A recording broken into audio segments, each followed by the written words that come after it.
ನಮಸ್ಕಾರ ಕರ್ನಾಟಕ.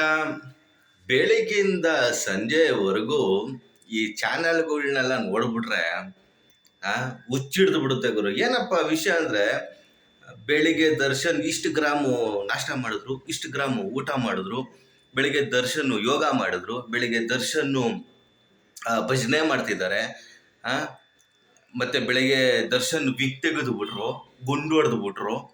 ಅಲ್ಲ ಗುರು, ನಾನು ಏನು ಹೇಳ್ತಾ ಇದ್ದೀನಿ ಅಂದರೆ, ರಾಜ್ಯದಲ್ಲಿ 185 ಕೋಟಿ ರೂಪಾಯಿ ಹಗರಣ ನಡೆದಿದೆ. 185 ಕೋಟಿ ರೂಪಾಯಿ ಹಗರಣ. ಈ ಒಂದು ಹಗರಣದ ಬಗ್ಗೆ ನೀವು ಯಾಕೆ ವಿಡಿಯೋ ಮಾಡ್ತಾ ಇಲ್ಲ, ಚಾನೆಲಲ್ಲಿ ತೋರಿಸ್ತಾ ಇಲ್ಲ? ತೋರಿಸ್ಬೇಕಲ್ವ ಇದನ್ನು.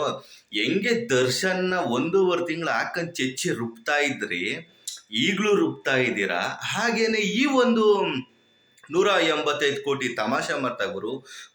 ಒಂದು ವರ್ಗಕ್ಕೆ ಸೇರಿದ ಹಣನ ಮುಂಡಾ ಮೋಚ್ಬಿಟ್ಟಿದಾರಲ್ಲ, ಅದ್ರ ಬಗ್ಗೆ ನೀವು ಮಾತಾಡಬೇಕಲ್ಲ. ಅದರಲ್ಲಂತೂ ಇವರು ಒಂದು ಬ್ಯಾಂಕ್ ಅಕೌಂಟ್ ಮಾಡಿಸೋದಕ್ಕೆ ಬ್ಯಾಂಕ್ ಅಧಿಕಾರಿನೇ ಬುಟ್ಟಿಗೆ ಹಾಕೊಂಡು, ಆ ಬ್ಯಾಂಕ್ ಅಧಿಕಾರಿ 50 ಲಕ್ಷ ರೂಪಾಯಿ ಬೇಡಿಕೆ ಇಟ್ಟಿದ್ದಂತೆ ಒಂದು ಅಕೌಂಟ್ ಓಪನ್ ಮಾಡಿ ಟ್ರಾನ್ಸ್ಫರ್ ಮಾಡೋದಕ್ಕೆ. ನಾನು ಬೆಳಿಗ್ಗೆ ಪೇಪರ್ ನೋಡಿದೆ, ಈ ಥರ ಎಲ್ಲ ಆಗಿದೆ. ಇದ್ರ ಬಗ್ಗೆನೂ ನೀವು ನ್ಯೂಸ್ ಚಾನಲ್ಗಳವರು ಹಾಕೊಂಡು ರುಬ್ಬೇಕಲ್ವಾ? ಇದಕ್ಕೂ ಒಂದು ಕಳೆ ಕೊಡಬೇಕಲ್ವ ಗುರು?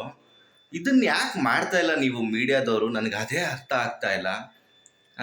ಮಾತಿಗೆ ಮುಂಚೆ ಅದೆಲ್ಲ ಜೈಲು ಮುಂದೆ ಹೋಗಿ ನಿಂತ್ಕೊಬಿಟ್ಟಿದ್ದೀರ, ಹೋಗೋ ಬರೋರ್ಗೆಲ್ಲ ಕ್ವಾಟ್ಲೆ ಕೊಡ್ತೀರಲ್ಲ, ಹಾಗೆ ಇದನ್ನು ಮಾಡಬೇಕಲ್ಲ ಗುರು?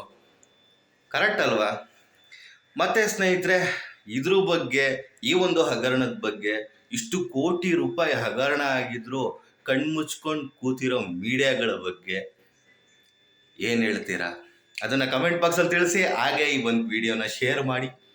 ನಮಸ್ಕಾರ.